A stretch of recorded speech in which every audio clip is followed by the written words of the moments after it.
Tengan todos ustedes amigos de prensaperú.p. Esta noche estamos en invierno aquí en Lima. Hay días que es un invierno frío frío, un invierno cálido, inclusive hasta días cálidos, pero el día de hoy nos acompaña en este martes un frío un poquito ya intenso. Comienza a esta hora de la noche. Estamos en compañía de Jimmy Silva para que con sus declaraciones calentemos el clima político. Gracias, Jimmy, por estar aquí con nosotros en Prensa Perú. Un gusto tenerte aquí en Lima y poder conversar. Has tenido una agenda de compromisos y de reuniones en el Parlamento y en otras instituciones del país. Y gracias por aceptar esta conversación aquí, como siempre, con Prensa Perú, Jimmy. Fernando, muy buenas noches. Es un placer siempre conversar contigo, con todos los televidentes y oyentes de Prensa Perú.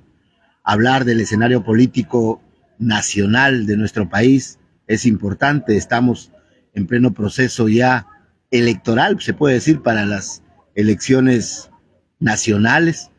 Se ha terminado un proceso de inscripción de alianzas, incluso de presentación de listas de alianzas. Así que hay mucho que comentar sobre lo que le espera al país en el próximo proceso electoral nacional.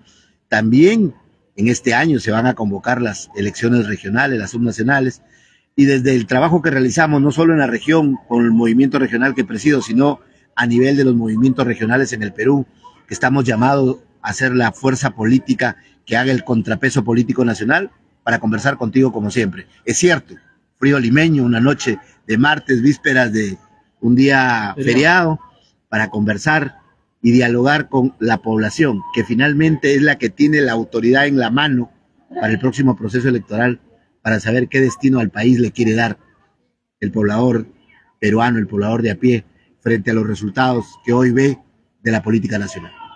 Hemos pasado un 28 de julio y es necesario hacer un análisis rápido quizás, pero holístico también, del mensaje de la presidenta al Parlamento peruano. ¿Cuál es tu análisis así muy holísticamente y concretamente, Jim? Que existen dos países para la presidenta.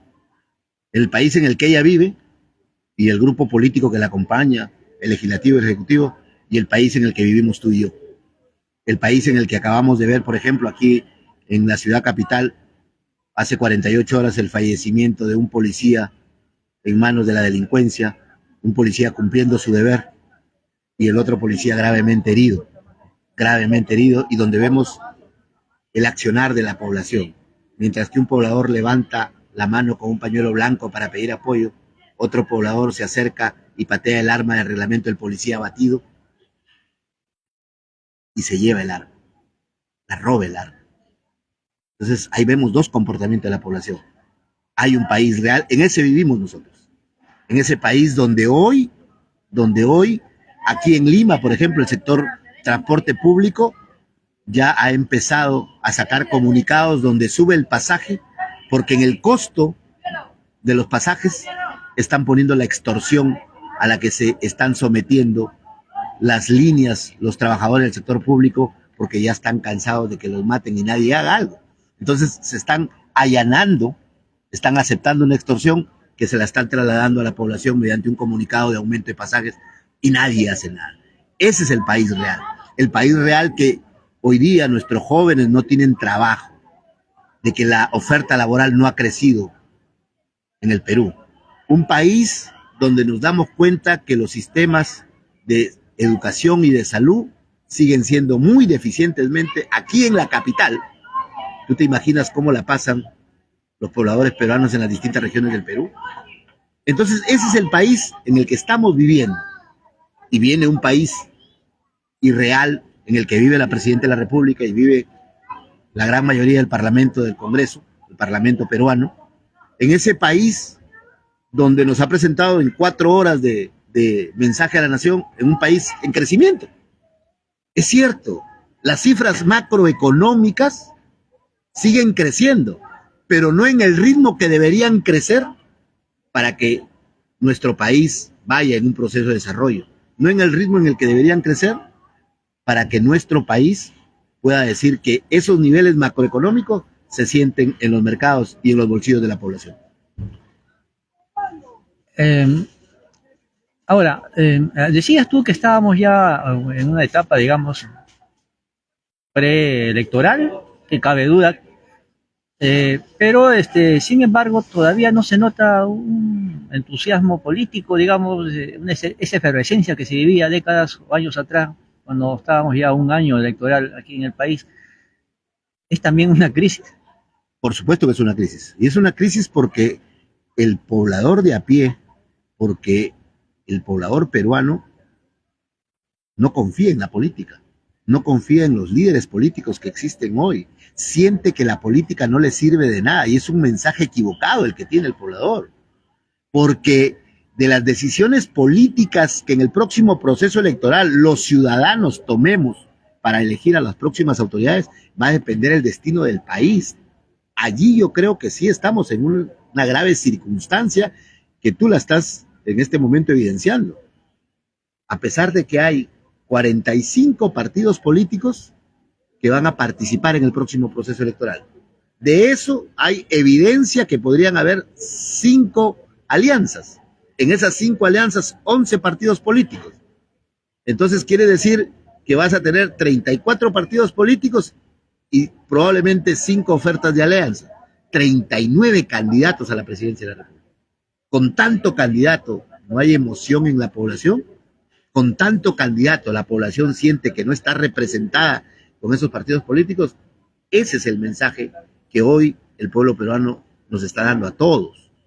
Y la clase política, lejos de cambiar la forma de hacer política para hacer que la población sienta que hay una posibilidad de mejora, le conviene que haya una población que se esté comportando de esta forma, porque soy un convencido que al Congreso de la República, que a los partidos políticos que hoy gobiernan junto con la presidenta, les conviene que el próximo proceso de nuestro país, desde el Congreso y del Ejecutivo, siga siendo el mismo, porque solo es una actividad de prebendas, de ida y vuelta, de los 4 o 5 partidos políticos que gobiernan junto con la presidenta, pero que gobiernan para pequeños grupos de poder, de élite económica y pequeños grupos de poder político, aislándose de la necesidad que tiene una población, primero por una seguridad ciudadana, por una justicia. Necesitamos darle al pueblo peruano niveles de seguridad, niveles de justicia, que el Poder Judicial y el Ministerio Público retomen su destino, su labor, su acción, la de administrar justicia y darle paz social a la población.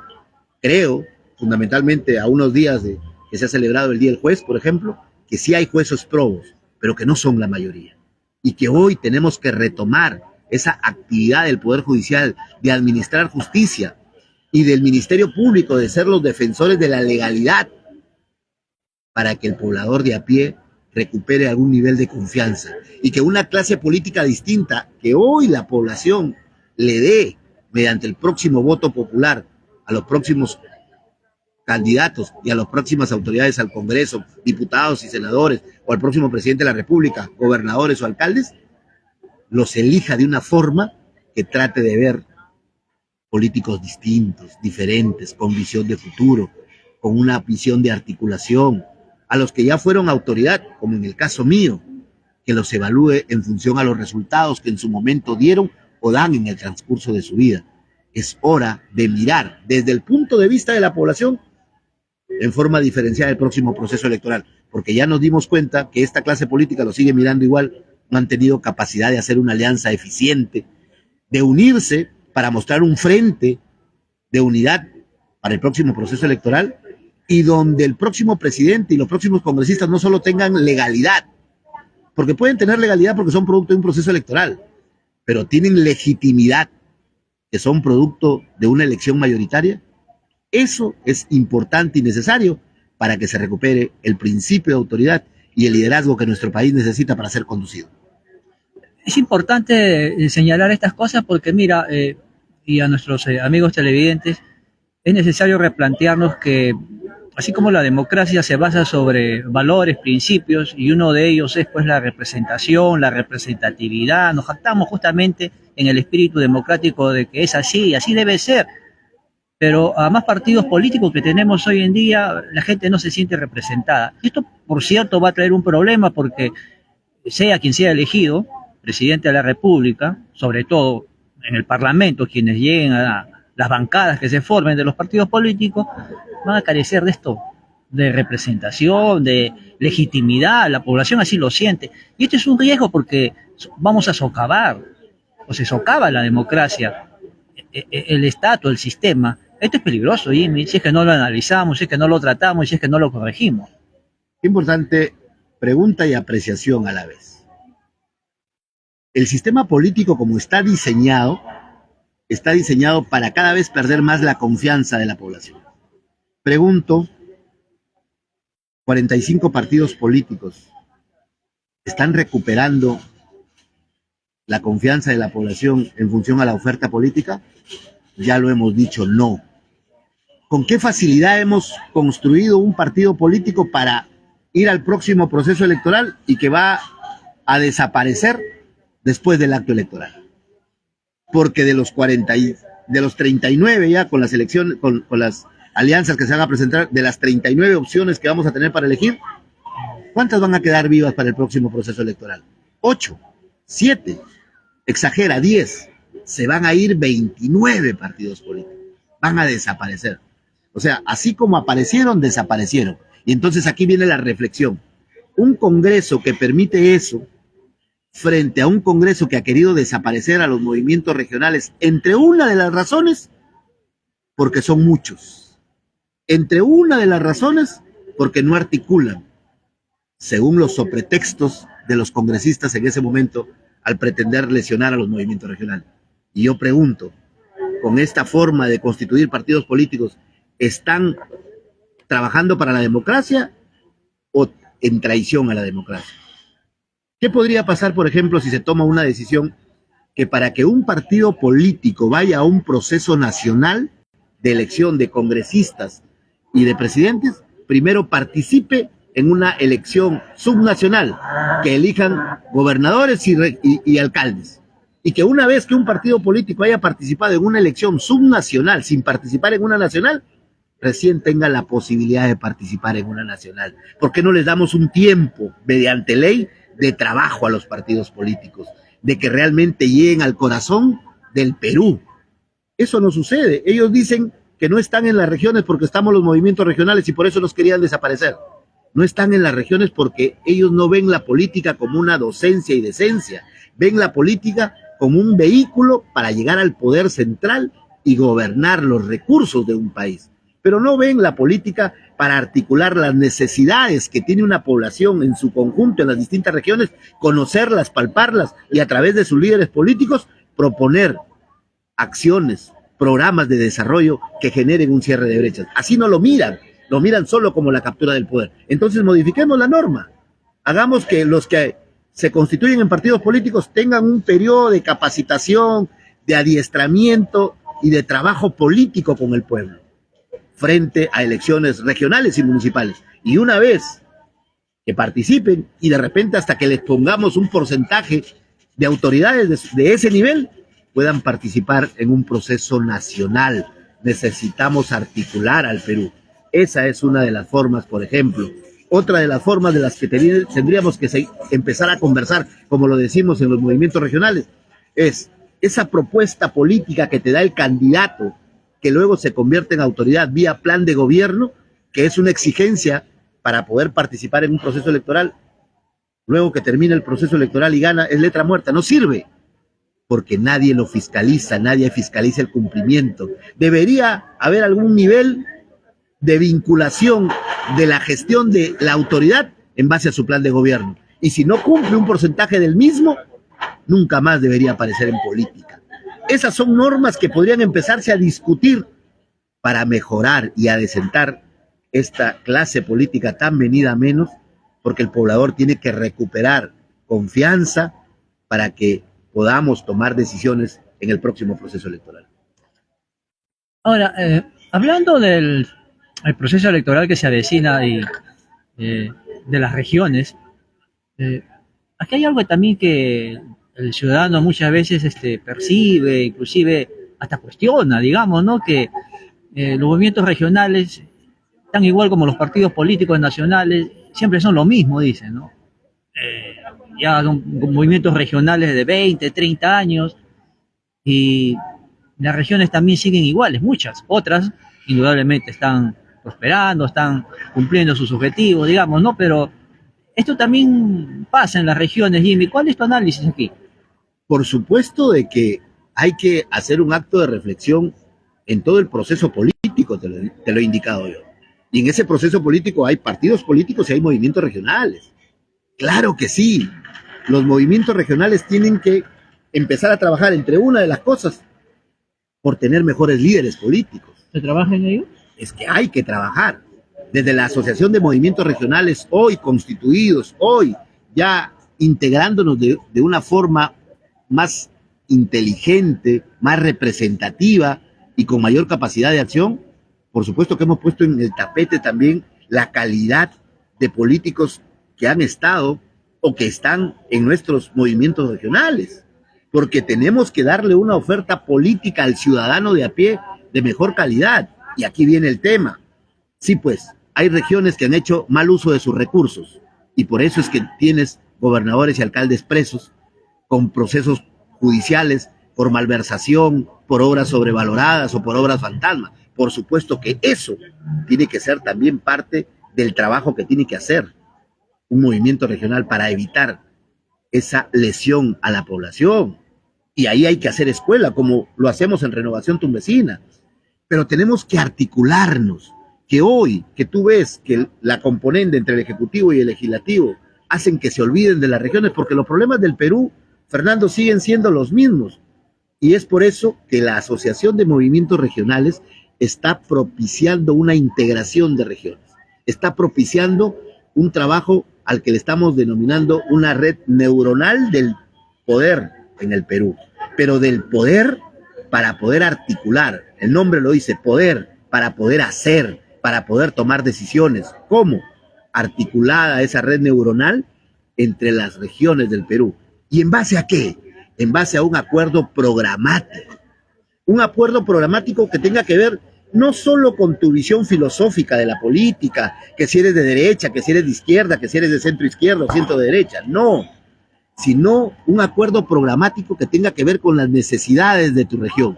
Si tú me preguntas a mí, ¿cuáles son las necesidades que tiene la región a nivel de macro intervenciones en gestión para hacer obra? Yo te tendría que decir que tenemos la necesidad macro de tener el crecimiento de la frontera agrícola en el tema de un proyecto de irrigación. Necesitamos un puente nuevo, necesitamos una planta de agua, necesitamos de agua potabilizada, una planta de tratamiento de aguas residuales. Ahí te acabo de nombrar 4 obras fundamentales. De la misma forma, Piura tiene 4, tiene 5, Ayacucho. Si nos ponemos de acuerdo programáticamente las regiones en defender 4, 5 obras que sean parte de una propuesta única nacional, esa propuesta como acuerdo programático va a funcionar como una red neuronal donde las decisiones se van a tomar en cada región frente a un ejecutivo y a un legislativo que tiene que entender que el Perú es grande en función no solo a Lima, sino a todas las regiones del Perú. Eso es parte de lo que hoy está haciendo los movimientos regionales, entender que la participación política tiene que cerrar esas brechas, tenemos que tener mejor calidad de políticos y hacer que la política se convierta en esa decencia y docencia en base a esos principios. Eso es parte de lo que hoy hace la Asociación de Movimientos Regionales, buscar mecanismos de articulación, acuerdos programáticos entre nosotros para que en su momento podamos venir a Lima a decirle al Congreso de la República, a la próxima Cámara de Diputados y Senadores, señores, estas son las propuestas legislativas que tienen los movimientos regionales del Perú, asociando a sus alcaldes y asociando a sus gobernadores a una idea de solución de los problemas que tiene cada región y que eso tiene que ser la prioridad para el gobierno central, no la prioridad de los negocios que tiene cada grupo político, no la prioridad que hoy tiene la presidenta de la República cuando no es prioritario la inseguridad ciudadana a nuestro país. Yo pregunto, ¿qué tipo de negocios sin ningún riesgo podrían venir bajo el crecimiento de la inseguridad ciudadana que hoy tenemos, bajo el nivel de extorsión? Hoy el trabajador común y corriente, el emprendedor, el pequeño comerciante que tiene que poner en sus costos la extorsión, ¿es parte de un país en desarrollo? Pues no. Ahí hay una tarea política necesitas un mensaje político para que se tomen acciones políticas, pero en base a temas técnicos, a cómo se organiza, a qué medidas tenemos que tomar. Se resuelve el problema ahora saliendo a decir que nos tenemos que retirar de la Comisión Interamericana de Derechos Humanos. Se resuelve el problema diciendo que vamos a mandar a los presos de Chayapalca al SECOT de El Salvador. ¿Así se resuelven los problemas? Estamos en mensajes políticos porque hay época de elecciones, pero que hoy ya la población de a pie no se compre el cuento. Hay que tomar otro tipo de decisiones. Tan difícil es hacer un fast track, entender que se puede construir un penal de máxima seguridad en menos de un año, si tenemos la necesidad y tenemos el recurso, que no tenemos la capacidad de poder hacer una obra de esa magnitud. No podemos tener la capacidad en este momento, lejos de estar teniendo la idea de mandar presos al SECOT, de sacar gente del INPE, de los trabajadores del INPE, seleccionar y mandarlos a hacer pasantías. ¿Cómo es que trabaja el SECOT en El Salvador? ¿Cómo es que hacen un tratamiento de presos en los distintos penales de máxima seguridad del mundo y donde vienen con una formación distinta y un control distinto, donde realmente hay una política penitenciaria? De eso se tiene que estar hablando, de mejorar la capacidad de trabajo del poblador peruano, del que es miembro del INPE, del que es miembro de la policía, del que es miembro del ejército o de las distintas instituciones. Hay que institucionalizar al Perú. Esas son decisiones políticas que las tiene que tomar alguien que tenga liderazgo, y empezar a darnos cuenta que instituciones tan importantes como la Policía Nacional, cada vez hay más muestras de corrupción, cada vez hay más muestras de que bandas están formadas por miembros de la policía. ¿Qué mensaje le viene al poblador de a pie? ¿Qué mensaje nos viene a nosotros? Entonces, esa es una toma de decisión política con líderes que tengan la posibilidad de mostrarle al Perú que tienen docencia y decencia. Tú has hablado y has señalado de lo que la Asociación de movimientos regionales, ¿no? Del Perú está comenzando a hacer, digamos, este sistema de que las políticas de Estado nazcan desde las regiones hacia en el país y no las políticas de Estado que de alguna otra manera se dan desde Palacio para el país, para las regiones, para las municipalidades, para los municipios.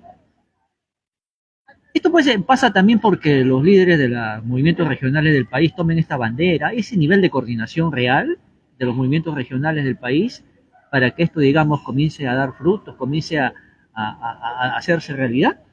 Es que es fundamental que los líderes de las regiones del Perú, hay una convocatoria para ello, los líderes de las regiones del Perú, comprendamos que si no nos organizamos nosotros, desde el gobierno central nadie nos va a venir a organizar. Si no lideramos una propuesta orgánica, una propuesta efectiva de las necesidades que prioritariamente queremos combatir, desde Lima no nos van a resolver el problema. Porque desde Lima administran recursos como ellos quieren. Muchos dicen que los gobiernos regionales no hacen nada. Y yo pregunto, si bien es cierto, hay gobiernos regionales que tienen un nivel económico bastante alto, producto de sus cánon, por ejemplo el canon minero, hay otros que no. Y en su gran mayoría los gobiernos regionales son planilleros.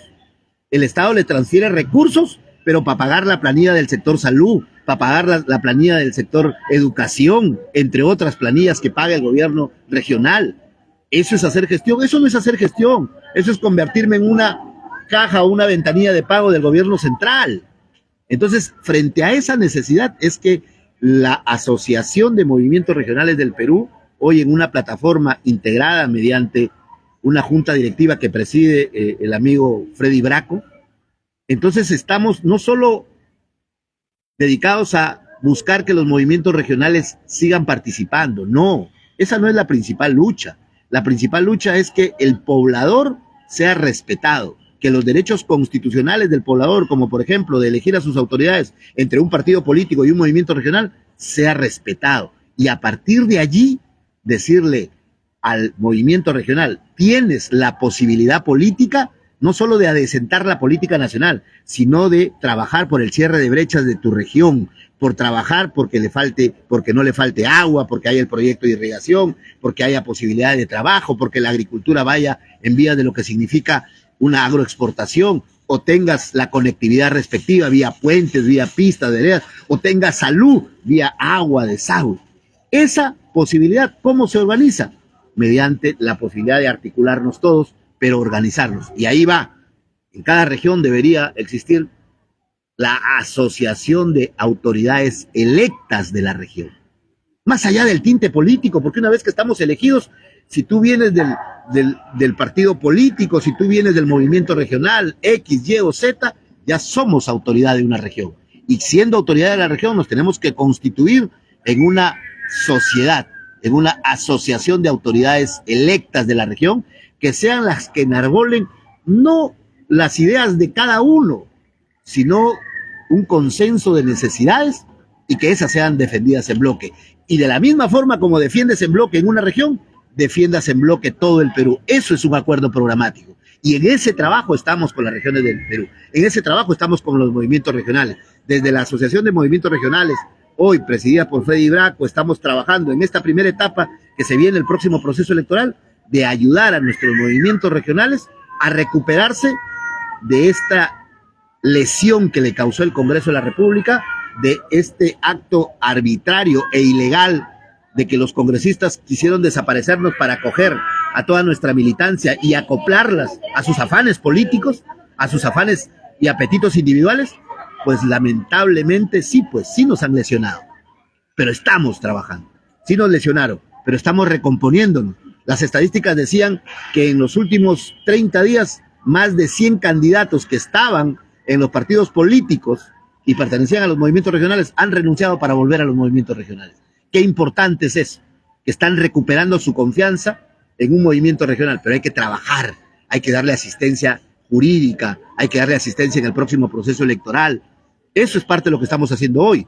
Hay que darles la posibilidad de podernos integrar y saber que a nivel de movimientos regionales, en las regiones también podemos hacer acuerdos programáticos para poder buscar que en cada región elijan a sus próximas autoridades desde los movimientos regionales. 1 o 2 se puedan asociar y a partir de ahí puedan presentar una propuesta viable, pero también con un mensaje al pueblo de que estamos asumiendo que desde los movimientos regionales también tenemos que mejorar. Eso de un lado. Y de otro lado, ya la parte técnica, asistimos siempre a fines de año o a fines de ya digamos, la víspera de los comicios electorales en nuestro país, a pedidos en las regiones, en las provincias, de los presupuestos. Es decir, que nada se puede hacer si es que en una región, si es que una provincia no tiene presupuesto. Y en el país, ese es un tema en el cual se adolece, digamos.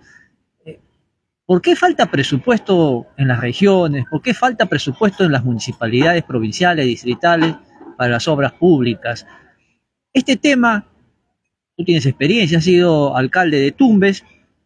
¿Cuál es el tema del presupuesto real que se otorga a los gobiernos regionales y a los gobiernos provinciales, distritales, por parte del Ejecutivo?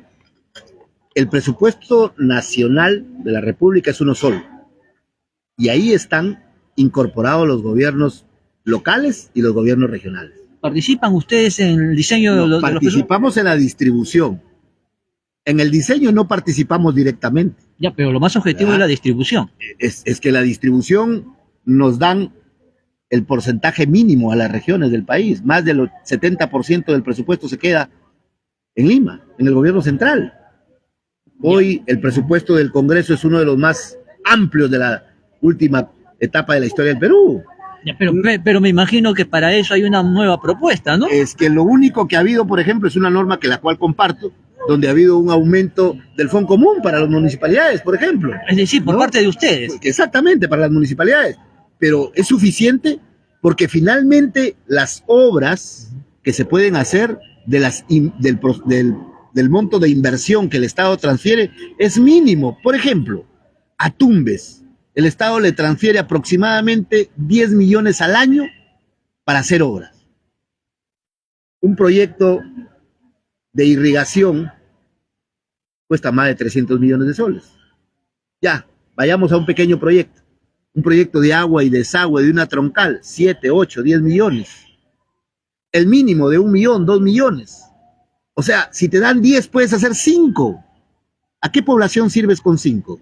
¿A 20,000, a 30,000? No hay una equivalencia entre la necesidad y el presupuesto que se te envía. Y a partir de allí hay que ir repensando el tema. Evidentemente también me vas a decir, nunca podríamos cubrir todas las necesidades que hoy tenemos. Por supuesto, no se podrían. Y por eso hay que planificar. Y por eso hay que priorizar. Pero finalmente tienes que priorizar articuladamente con el gobierno central. Porque cuando tú priorizas algo en tu distrito, en tu provincia, en tu región, si no tienes eco en el gobierno nacional, no consigues el financiamiento de esa obra. Si no tienes un amigo, no necesariamente solo porque tienes la necesidad y porque estás dentro del rubro de que se te tiene que dar el presupuesto. No, sino tienes que venir a hacer algún nivel de gestión y a tener algún nivel de acercamiento con los grupos políticos. Hay una parte del presupuesto que se discute en el Congreso de la República, obras que son financiadas en la Comisión de Presupuesto y otras desde el gobierno central de los distintos sectores. Para eso hay que conocer. Y allí necesitamos también un ejecutivo que diga, por ejemplo, qué brechas quiere priorizar. ¿Quiere priorizar saneamiento básico para el Perú? O sea, agua y desagüe. Entonces, las principales obras de cada región de agua y desagüe deberían ser financiadas. ¿Quiere financiar lo que significa infraestructura educativa? ¿Vamos a priorizar colegios? Entonces, miremos qué colegios. Esa línea del financiamiento tiene que tenerlo el gobierno central. Queremos priorizar el agro con lo que significa proyectos de irrigación. Entonces, el mismo Estado no tiene una política clara. ¿Por qué? Porque la visión de desarrollo que debe imprimirla un presidente de la República, en este país, en los últimos 7, 10 años, tenemos 6 presidentes. ¿Puede haber una visión? ¿Tenemos una visión constructiva de a dónde camina el Perú? Estamos ahora hablando de la Agenda 2050, ¿no es cierto? Ya dejamos de hablar de la 2030. Evaluemos cuánto de la Agenda 2030 se ha cumplido. Y yo te aseguro que no hemos cumplido ni el 40% de la Agenda 2030. ¿No te parece ilógico empezar a hablar de una Agenda 2050 de la misma forma como hablamos de la 2030? ¿No crees que es lógico preguntarse por qué no funciona? ¿Qué es lo que se está haciendo que sigue estando mal el tema? Si quieres que te sucedan cosas extraordinarias, toma decisiones extraordinarias. Esa forma de plantear las agendas no es la adecuada. Estamos trabajando con una agenda país como la que queremos hacer mediante un acuerdo programático los gobiernos, los movimientos regionales, que es sentarte con los líderes de las regiones y programar en función a la necesidad de la región y tomar un acuerdo de gobierno. De mi 100% de presupuesto, a ese acuerdo programático le vamos a dedicar el 40% del presupuesto. Entonces ahí hay decisiones claras y concretas que tienen que ver con el desarrollo del país, pero el desarrollo de los que menos tienen, más necesitan. Opción preferencial por los pobres. Esa es una forma de mirar el desarrollo de una forma distinta. Eso es lo que hoy quiere el pueblo peruano. Y eso es lo que hoy venimos recogiendo de las calles y los movimientos políticos regionales lo estamos traduciendo en una propuesta de integración, en una propuesta de una red neuronal, pero basado en un acuerdo programático de necesidades que se tienen que cerrar en el próximo quinquenio. Jimmy, y ahora, finalmente, hablando ya de estos temas, tendremos que hablar del recurso humano, es decir, las políticas de Estado, las políticas regionales, las políticas que se toman en un municipio, provincial o distrital, al margen del volumen del proyecto, de 200, 300 páginas, o del marco normativo que rige la gestión pública, lo hacemos las personas, los humanos, digamos. Entonces, gran parte de lo que pasamos en el país es porque no solamente la autoridad que preside, que lidera una región, una municipalidad, o un congresista, o un ministro, o el presidente de la República, sino el equipo de gente que lo acompaña. Entonces, este es un problema, un desafío que tenemos los peruanos en gestión pública. y ha crecido enormemente los cursos, los diplomados, las maestrías, los doctorados en el país de gestión pública, y ese es un tema del cual adolecemos. O sea, no podemos hacer buena gestión pública, o sea, porque la gestión la hacemos las personas. Tu reflexión aquí. A ver, la gestión pública es un sistema por el cual las normas y las decisiones, lejos de estar diseñadas para crecer, están diseñadas para decaer. Tú me dirás, ¿por qué así? A ver, si bien es cierto, tú has dicho que no solo depende del titular, sino de los funcionarios, nuestra cabeza, nuestro cerebro da las órdenes para que se muevan nuestras extremidades. Si una cabeza no tiene claro por dónde caminar o qué exigirle a un funcionario, no va a tener decisiones.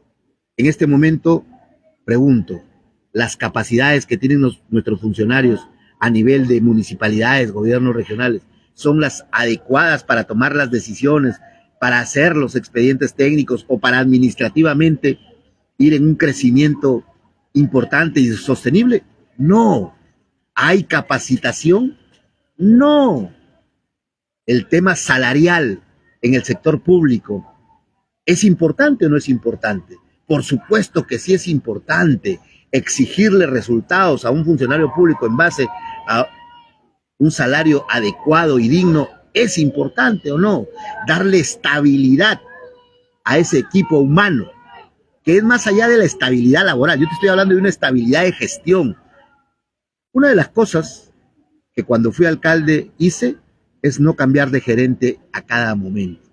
Me tomé mi espacio para poder elegir quiénes eran los gerentes que me iban a acompañar y a partir de allí acompañarlos a los gerentes en su gestión. Y no quiere decir que todas las decisiones estuvieron bien tomadas, pero la gran mayoría de decisiones fueron acertadas, porque al primer error no se les mandó a su casa, sino seguimos integrándonos, seguimos tomando decisiones, pero cuando los elegimos tuvimos la capacidad de traer a los mejores. Te pongo un ejemplo. Una de las mejores instituciones que existe en nuestro país es el BCR, el Banco Central de Reserva del Perú. ¿Por qué? Porque tiene una cabeza con capacidad, con conocimiento, con liderazgo. ¿Y dentro de él es el único bueno? No. En el BCR hay estabilidad de equipo de trabajo, estabilidad de líderes. Por lo tanto, la mayor cantidad de decisiones que toma es la que tiene hoy al Perú en una macroeconomía importante. Es la que hoy al Perú tiene con un valor de una moneda estable. No es producto de lo que hace la Presidenta de la República, de lo que hace el Congreso de la República. Es de las decisiones que se toman en el BCR y solo las toma el director o las toma el equipo de trabajo, el equipo de asesores. Entonces hay un sistema de estabilidad. Ahí está institucionalizada la institución, lo que no existe en nuestro país en gran mayoría. Nos hemos desinstitucionalizado. Hay que trabajar en eso. No necesitas ir a ver ejemplos de fuera. Mira cómo está funcionando el ejemplo aquí adentro que tienes en el BCR. ¿Qué tipo de capacidades hay? ¿Cómo miden las capacidades? ¿Cómo miden los resultados? ¿Cómo capacitan a la gente? ¿Cómo es el nivel salarial? Entonces, esas son las cosas que hoy tienen que hacerse a nivel macro, desde la presidencia y del legislativo ejecutivo, pero también a nivel pequeño, las municipalidades, los gobiernos regionales, elegir a las mejores personas que hay ahí desde el punto de vista técnico para poderlas poner en los puestos, no necesariamente porque venga de tu tinte político, sino fundamentalmente porque reúne el requisito para cumplir el objetivo político. ¿Y cuál es el objetivo político? Generar bienestar, resolver los problemas que nos aquejan, lo que finalmente se llama bien común. Bien, Jimmy, es un gusto siempre conversar contigo porque en la enciclopedia se habla y aprendemos muchas cosas y recordamos también otras. El frío ya nos dice que acá tenemos que terminar esta conversación de los primeros días de agosto y agradecerte tu presencia aquí en Lima y el tiempo que te has dado para conversar con nosotros, Jimmy. Bueno, agradezco siempre la oportunidad que nos das para hablar un poco de la realidad política nacional, de los distintos problemas que enfrentamos como nación, como sociedad fundamentalmente. Desde aquí un mensaje para todas las regiones del Perú, desde la Asociación de Movimientos Regionales del Perú.